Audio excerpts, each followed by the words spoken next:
terra. Ali mora uma velhinha, chorando um filho seu. Essa velha é minha mãe e o seu filho sou eu. Vai, caminheiro, leva esse recado meu. Vai, caminheiro, leva esse... E aí, muito boa noite, Minas Gerais. Boa noite, telespectadores e telespectadoras do Brasil das Gerais. Olha só, estamos abusando do açúcar, sal e da gordura. E eles são inimigos porque viciam e fazem o corpo querer cada vez mais comida. O trio engordativo é usado como ingrediente de base para uma série de alimentos, né? Como carnes, vegetais, batata e pão. Está nos petiscos, fritos, nas guloseimas, doces, refrigerantes, massas. Agora, além da obesidade, né? Aliás, a obesidade pode trazer outros problemas de saúde que pegam carona na má alimentação. Por exemplo, diabetes, problemas cardíacos e até alguns tipos de câncer. O problema é que criança, adolescência e nós adultos, né, somos bombardeados por propagandas de alimentos pouco nutritivos e com excesso de açúcar, sal e gordura. E no Brasil, o IBGE calcula que 37% da população se alimente nos chamados fast foods, restaurantes com comidas rápidas e, na maioria das vezes, né, gente, pouco saudáveis.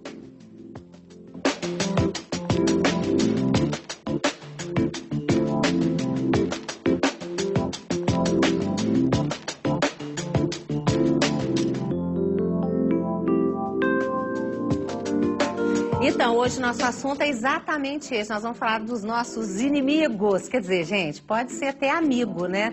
Mas como nós estamos abusando, tornam-se inimigos, que é açúcar, sal e gordura. É bom para você fazer uma reflexão, prestar atenção no programa. Agora, compartilhar com a gente é fundamental, né? Se você tem algo a dizer, quer perguntar, quer comentar, é um prazer enorme. 32090021, pela internet brgerais@redeminas.mg.gov.br, no meu blog robertazampete.com.br ou no Twitter, a moçada do Twitter, twitter.com/brgerais.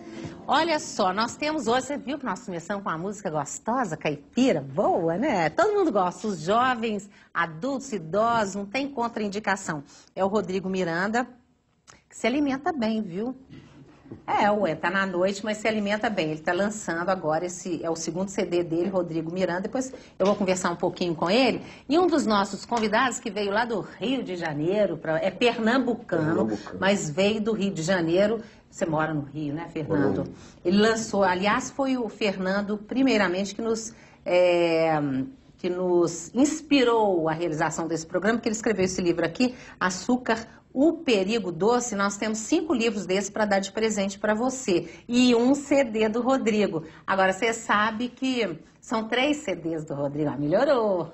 O repertório é de ótima qualidade. E 5 livros. Então, nós temos 8 presentinhos para você. E é só pelo telefone 3209-0021. Então, olha só. Começar com a Denise. Denise, você fez uma pesquisa, né? Você é de Viçosa. Trabalho em Viçosa. Pois é, trabalha em Viçosa, né? Lá da universidade. Você fez uma pesquisa com relação a essa questão da alimentação, né? E me chamou a atenção, quando eu li seu material, que você diz o seguinte, que a alimentação das crianças hoje é um caso de saúde pública. É isso mesmo? Sim, o público infantil ele é altamente bombardeado, né? O marketing, ele investe pesado no público infantil porque é o público que tem uma certa inocência e que consegue absorver mais facilmente esses produtos e realmente... Agora, depois eu quero saber, pode ser diferente? Tem que poder ser diferente, né? Claro. Mas qual que é o inimigo principal aí, na sua opinião, na opinião do cardiologista? É o açúcar, é o sal, é a gordura? O que é? Roberta, na verdade é a má alimentação, quer dizer, o desequilíbrio de todos esses nutrientes. Esses nutrientes existem na natureza para ser consumidos, mas com moderação. Mas, obviamente, a indústria dos alimentos, até os nossos hábitos, fizeram com que passemos a consumi-los em demasia. E isso sim traz a doença. Nós não podemos incriminar nenhum alimento como o maior vilão, mas sim o abuso desses alimentos, desses nutrientes.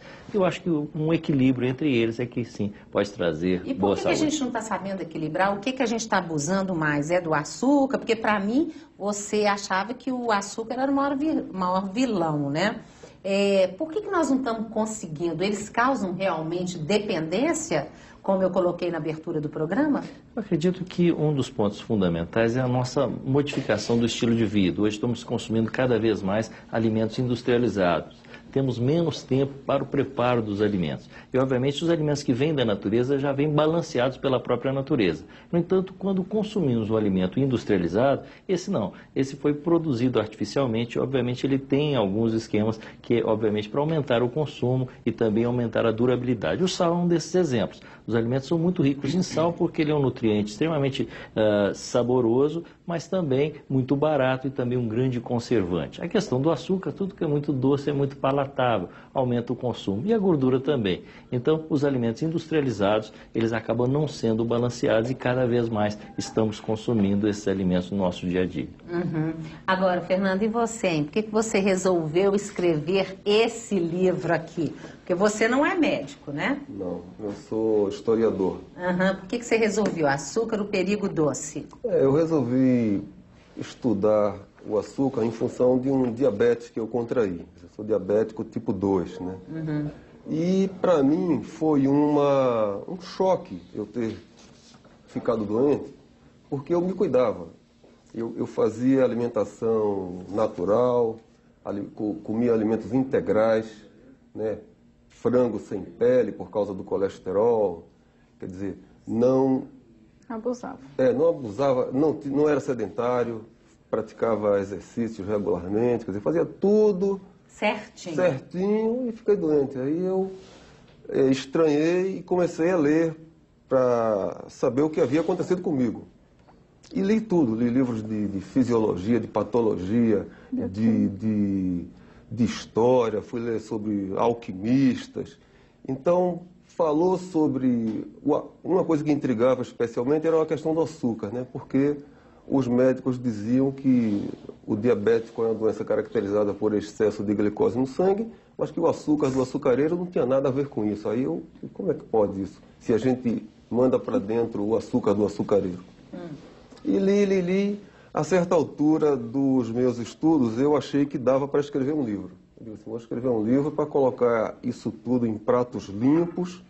E o que ficou em prato limpo aqui? Só um exemplo. A primeira constatação é o seguinte, a própria medicina, no século passado, até meados, ela sabia de alguma forma que a dieta do homem contemporâneo é uma dieta que leva a doenças, ou seja, é uma dieta patogênica, ou seja, você come e fica doente, né? Coisa que não acontecia com a dieta dos orientais, né, dos asiáticos, dos primitivos, né, dos índios, né, o esquimó, os africanos. Eles não têm esse tipo de problema, não existem doenças crônicas entre esses povos. E eles classificavam a doença dessa forma mesmo, quer dizer, a dieta é a dieta do homem civilizado, é a dieta do homem ocidental. Ou seja, é uma dieta patogênica, ela causa doença, a pessoa come e fica doente. Até um médico brasileiro, ele tirou uma conclusão engraçada sobre isso. Ele pegou e disse assim, ele achando que o homem civilizado é muito melhor alimentado do que os primitivos e os asiáticos e os esquimós, ele disse assim, diabetes não é para quem quer, é para quem pode. Quer dizer, ele tirou uma conclusão engraçada desse fato trágico aí. Então, agora, você pensar na dieta como uma dieta patogênica, isso deixa em branco uma possibilidade. Temos que descobrir o que é o fator patogênico da dieta. Tem algum veneno ou alguns venenos que estão causando essas doenças. Uhum. Você concorda com ele? Porque até a gente já fez vários programas aqui, ó. Não vai na farmácia, vai para a feira para você se alimentar, mas é aquela questão, legumes, verduras, os grãos, essas coisas todas, né? Mas você concorda com ele? Olha, falando nesse contexto, se são vilões, se não são, a gente tem sempre trabalhado em cima da questão do equilíbrio. Mas nisso que foi apresentado, os que mais me preocupam particularmente são realmente o açúcar, porque as pessoas muitas vezes não têm ideia que tudo praticamente tem açúcar. As pessoas pensam no açúcar. Por exemplo, o que as pessoas têm açúcar que as pessoas não sabem? Não é só aquele que está lá na açucareira, um biscoito salgado, por exemplo. Tem açúcar? Tem açúcar. Carnes embutidas todas. São coisas que as pessoas não têm noção que ele está ali. E o outro fator também que me preocupa, talvez até um pouco mais que o açúcar, é o glutamato monossódico, que não foi falado ainda. Que é isso? É uma substância, pode ser chamado de quinto sabor, que é uma mistura de doce com salgado, e que também, infelizmente, está na maioria dos produtos hoje em dia. O consumo Nos industrializados. Nos industrializados, exatamente. E que tem efeitos fisiológicos semelhantes ao açúcar, de diminuir a saciedade, de aumentar a sensação de prazer. Então, Você que fala estimula a pessoa a comer mais. Uhum, por isso que vicia, né? Agora, achei uma coisa interessante, você falou que nós temos o ponto G no consumo desses 3 produtos da alimentação, açúcar, farinha e assim, gordura. É o ponto de prazer, né? Que eles falam que as mulheres têm o ponto G e que teria esse ponto G, não é isso?